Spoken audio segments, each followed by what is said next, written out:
नमस्कार विद्यार्थी मित्रांनो, पहिला प्रश्न बघा. अतिमद्य सेवनाने B1 या जीवनसत्वाचा अभाव निर्माण होऊन पेलाग्र हा विकार जडतो. नेक्स्ट प्रश्न पहा. अभिनव भारत संस्था क्रांतिकारी राष्ट्रवादाशी संबंधित आहे. त्यानंतरचा प्रश्न पहा. प्रश्न क्रमांक 3.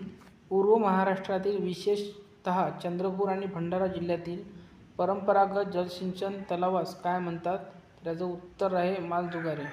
तर जे चंद्रपूर आणि भंडारा जिल्ह्यात परंपरागत जलसिंचन केलं जाते त्याला मालजुगारी असे म्हटले जाते.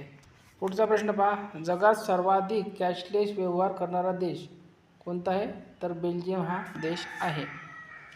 पुढचा प्रश्न पहा. जगातील पहिल्या हायड्रोजन रेल्वेचे उद्घाटन कुठे झाले? तर याचं उत्तर आहे जर्मनी येथे झाले. ऑप्शन. पुढील प्रश्न पहा. अहिल्याबाई होळकर यांचा जन्म कुठे झालेला आहे? तर चोंडी येथे झालेला आहे अहिल्याबाई होळकर यांचा जन्म. नेक्स्ट प्रश्न पहा. सलाबत खानचा मकबरा हे कोणाचे वास्तविक नाव आहे? याचं करेक्ट उत्तर आहे चांद बीबीचा महाल. पुढचा प्रश्न पहा. 42वा घटना दुरुस्ती 1976 नुसार भारतीय संविधानात कलम 323A नुसार प्रशासकीय न्यायाधिकरण विषयी तरतूद करण्यात आली आहे. पुढचा प्रश्न पहा.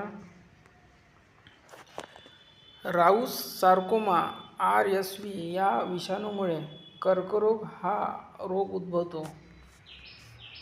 पुढील प्रश्न पहा. समुद्रातील ओयस्टर या प्रारूपापासून मोनी मिळवतात. पुढील प्रश्न पहा. नायगाव अभयारण्य कशासाठी प्रसिद्ध आहे? याचं करेक्ट उत्तर आहे मोर. तर नायगाव जे अभयारण्य आहे ते मोरसाठी प्रसिद्ध आहे. पुढील प्रश्न पहा. महाराष्ट्रात संरक्षण साहित्य बनवण्याचा कारखाना कुठे आहे? तर याचं करेक्ट उत्तर आहे ओझर नाशिक, खडकी पुणे आणि अंबाझरी नागपूर या 3 ठिकाणी आहे. तर संरक्षण साहित्य बनवण्याचा कारखाना ओझर, खडकी आणि अंबाझरी इथे आहे. पुढील प्रश्न पहा. ऑर्निथोलॉजी हे शास्त्र कशाशी संबंधित आहे? करेक्ट उत्तर आहे पक्षी अभ्यास. नेक्स्ट प्रश्न पहा. कावीळ हा रोग कोणत्या मानवी अवयवांशी संबंधित आहे? याचं करेक्ट उत्तर आहे यकृत. पुढील प्रश्न पहा. 1857च्या उठावाच्या वेळी कानपूरचे नेतृत्व कोणी केले आहे? याचं उत्तर आहे नानासाहेब पेशवे. पुढील प्रश्न पहा. भारत स्वातंत्र्य झाल्यावर भारतातून परत जाणारे सर्वात शेवटचे परकीय कोण? तर याचं करेक्ट उत्तर आहे पोर्तुगीज. नेक्स्ट प्रश्न पहा.